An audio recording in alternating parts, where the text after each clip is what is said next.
आइए दोस्तों, आज देखते हैं यूके पीसीएस का करंट अफेयर्स। हाल ही में 29 जून 2025 को उत्तराखंड पीसीएस का एग्ज़ाम हुआ और इसका बहुत सारे करंट अफेयर्स का क्वेश्चन है जो बीपीएससी में पूछा जा सकता है। इसको आज हम लोग डिस्कस करेंगे। चलिए शुरू करते हैं। पहला क्वेश्चन देखिए क्या है। यहाँ करंट अफेयर्स का ही सिर्फ डिस्कस करेंगे। यहाँ पूछा गया है 2023 में कौन सा देश विश्व में सोना का अग्रणी उत्पादक देश है। तो 2023 ही नहीं बल्कि 24 में भी अभी सोना का अग्रणी उत्पादक देश चीन है। ये पूछा जा सकता है बीपीएससी में। नेक्स्ट है, चलिए देखते हैं और कौन कौन सा सवाल आया है करंट का। और ये है 38वां राष्ट्रीय खेल के बारे में पूछा है। 38वां राष्ट्रीय खेल जो उत्तराखंड में हुआ, सफल आयोजन के बाद भारत ओलंपिक की मेज़बानी स्वयं कब करेगा। तो यह 2036 में करेगा।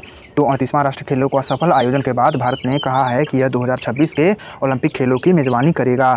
देखिए नेक्स्ट ये है 15वां नंबर में क्या पूछा है। 38वें राष्ट्रीय खेलों का समापन समारोह कहाँ हुआ। तो ये उत्तराखंड के अंतर्राष्ट्रीय खेल स्टेडियम हल्द्वानी में हुआ है। ये सिलक्यारा सुरंग का भी मैंने ले लिया है, हो सकता है इसे भी पूछ दिया जाए। तो सिलक्यारा सुरंग जो है हाल ही में बना है। यह गंगोत्री से हम यमुनोत्री तक 20 किलोमीटर से अधिक होने का अनुमान है, यानी 20 किलोमीटर से अधिक दूरी कम हो जाएगा। तो यह कितना किलोमीटर लंबा है सिलक्यारा सुरंग। यह 4.531 किमी लंबा है, यानी कि 4.5 किलोमीटर सिलक्यारा सुरंग फैला हुआ है। गंगोत्री और यमुनोत्री के बीच है सिलक्यारा सुरंग, जिसकी लंबाई है 4.5 किलोमीटर। और देखते हैं नेक्स्ट देखिए यहाँ है प्रधानमंत्री मोदी अप्रैल 2025 में बैंकॉक में किस अंतर्राष्ट्रीय शिखर सम्मेलन में भाग लिया। तो मोदी जी ने अप्रैल 2025 में बैंकॉक में बिम्स्टेक शिखर सम्मेलन में भाग लिया था। ये बिम्स्टेक शिखर सम्मेलन जो कि इसमें भारत, बांग्लादेश और भूटान, बर्मा ये सब देश आते हैं। इसी बिम्स्टेक सम्मेलन में भाग लिया था मोदी जी ने। कहाँ हुआ था यह? तो बैंकॉक में हुआ था। इसे पढ़ लेना है, अप्रैल का करंट अफेयर्स है। नेक्स्ट देखिए, ये दोनों क्वेश्चन थोड़ा हार्ड है। जमैका में ऐतिहासिक स्थल को तटीय कटाव और तूफानों की लहरों से खतरा है, जिसके कारण यूनेस्को को 2025 की शुरुआत में एक संरक्षण योजना शुरू करने की पहल करनी पड़ी। तो जमैका के किस ऐतिहासिक स्थल को संरक्षण करने के लिए एक पहल शुरू किया है?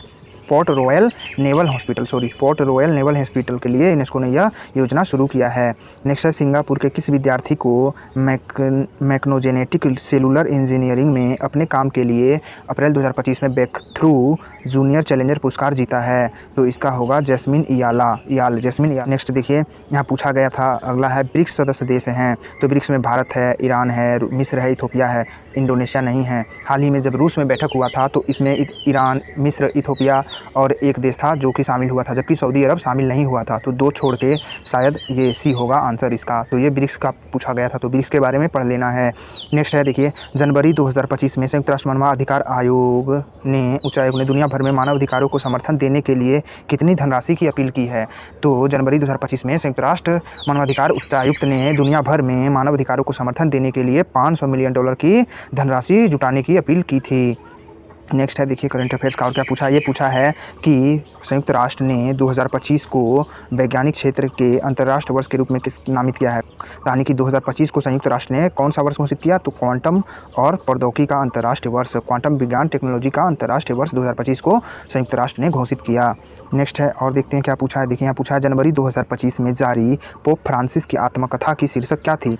तो देखिए जनवरी 2025 में पोप फ्रांसिस की जो आत्मकथा जारी हुआ था उसका शीर्षक था होप। ये पूछा जा सकता है।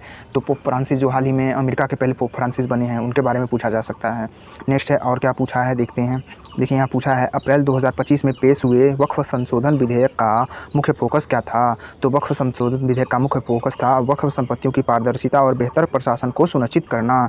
तो अप्रैल 2025 में जब वक्फ संशोधन विधेयक संविधान में पेश हुआ संसद में, इसके बारे में पढ़ लेना है। यहाँ तो ऑप्शन हल्का था तो इसलिए इसे आराम से चुना जा सकता था।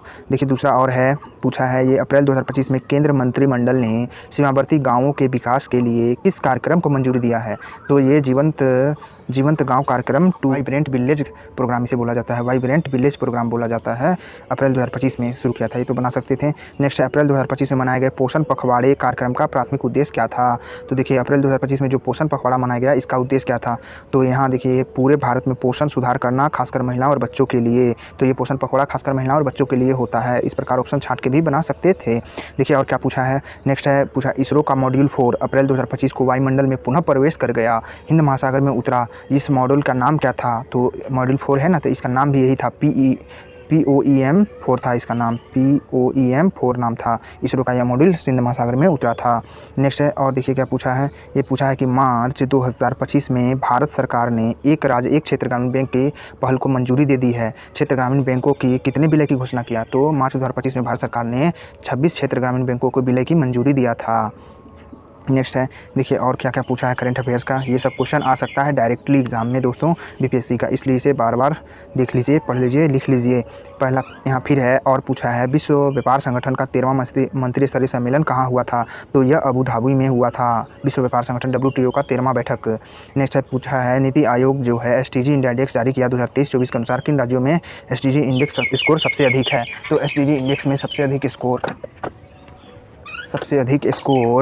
आपको उत्तराखंड का था और केरल का था। संयुक्त रूप से ये दोनों एक नंबर पे थे, तो ये हो जाएगा आपको 1 और 2 आंसर SDG इंडिया इंडेक्स में। जबकि भारत का स्कोर 71 था और अपना बिहार का स्कोर 57 था।